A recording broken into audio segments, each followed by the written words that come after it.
आज हम बात करने वाले हैं गुप्त साम्राज्य के बारे में। एक ऐसा दौर जिसे अक्सर भारत का स्वर्ण युग भी कहा जाता है।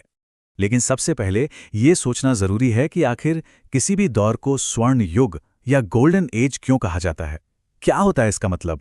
गुप्त साम्राज्य की कहानी समझने के लिए हमें थोड़ा पीछे चलना होगा।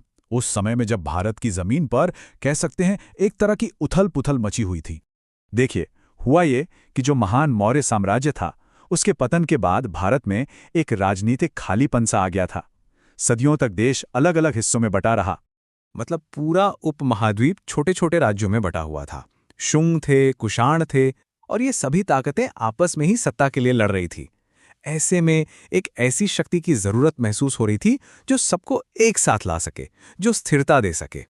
और ठीक इसी माहौल में, इसी उथल पुथल के बीच से एक नई शक्ति का उदय होता है, गुप्त साम्राज्य। यहीं से भारत के इतिहास का एक नया अध्याय शुरू होता है। इस महान साम्राज्य को बनाने में 3 बड़े शासकों का हाथ था। हर एक ने अपने से पहले वाले के काम को और आगे बढ़ाया। सबसे पहले आए चंद्रगुप्त प्रथम, जिन्होंने 320 ईस्वी में इस राजवंश की नींव रखी। फिर उनके बेटे समुद्रगुप्त ने तो उत्तर से लेकर दक्षिण तक एक बहुत बड़ा अभियान चलाया। और फिर आए चंद्रगुप्त द्वितीय, जिनके समय में ये साम्राज्य अपनी शक्ति और संस्कृति के शिखर पर पहुंच गया। समुद्रगुप्त के सैन्य अभियान इतने सफल थे कि उन्हें भारत का सम्राट तक कहा गया। सोचिए, उन्होंने अपने रास्ते में आने वाले लगभग हर राज्य को जीता और एक विशाल साम्राज्य को एक सूत्र में पिरोया। तो सवाल यह उठता है कि आखिर उन्होंने ये किया कैसे? एक स्वर्ण युग बनाने के लिए जो स्थिरता चाहिए, वो आई कहां से? इसकी शुरुआत हुई एक बहुत ही स्मार्ट शासन व्यवस्था से। उन्होंने एक ऐसी सरकार बनाई जो वाकई लंबे समय तक चलने के लिए डिजाइन की गई थी। एक बहुत ही असरदार और बेहतर सिस्टम था उनका। अब ये देखिए, उनका प्रशासनिक ढांचा कितना साफ और व्यवस्थित था। सबसे ऊपर राजा, जिनकी मदद के लिए एक मंत्री परिषद होती थी। फिर प्रांतों को संभालने के लिए गवर्नर थे, और स्थानीय स्तर पर भी गांव और शहरों में न्याय के लिए अपनी अदालतें थीं। मतलब हर लेवल पर एक सिस्टम काम कर रहा था। अब इतनी बड़ी सरकार को चलाने के लिए पैसा कहां से आता था? तो उनका टैक्स सिस्टम भी बड़ा व्यवस्थित था। सबसे ज्यादा आमदनी, लगभग 55%, जमीन से मिलने वाले टैक्स से होती थी। इसके अलावा व्यापार और प्राकृतिक संसाधनों जैसे जंगल और खानों से भी अच्छा खासा राजस्व आता था। और इस पूरी आर्थिक मशीनरी की हिफाजत कौन करता था? एक शक्तिशाली और स्थायी सेना। इसमें घुड़सवार, हाथी, पैदल सैनिक सब थे। इसी सेना ने सीमाओं को सुरक्षित रखा और जरूरी व्यापारिक रास्तों पर भी शांति बनाए रखी। तो अब जब प्रशासन स्थिर था, अर्थव्यवस्था फल फूल रही थी, तो इसका नतीजा क्या हुआ? इसका नतीजा हुआ एक जबरदस्त सांस्कृतिक विस्फोट। चलिए देखते हैं कला, साहित्य और विज्ञान के क्षेत्र में क्या क्या हुआ। संस्कृत साहित्य के लिए तो ये एक तरह का पुनर्जागरण था।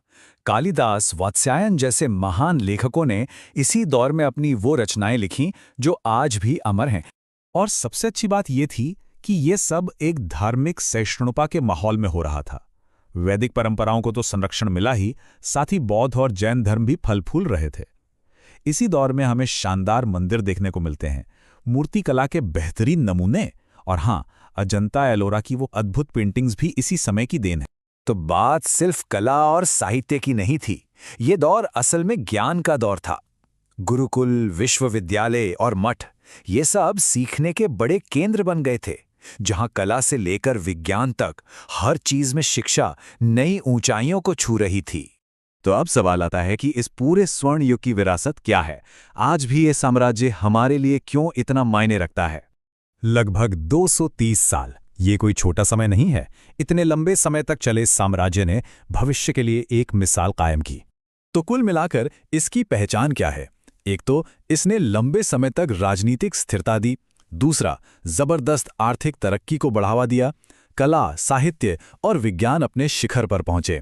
और इसने आने वाले भारतीय साम्राज्यों के लिए एक सांस्कृतिक और प्रशासनिक बेंचमार्क सेट कर दिया।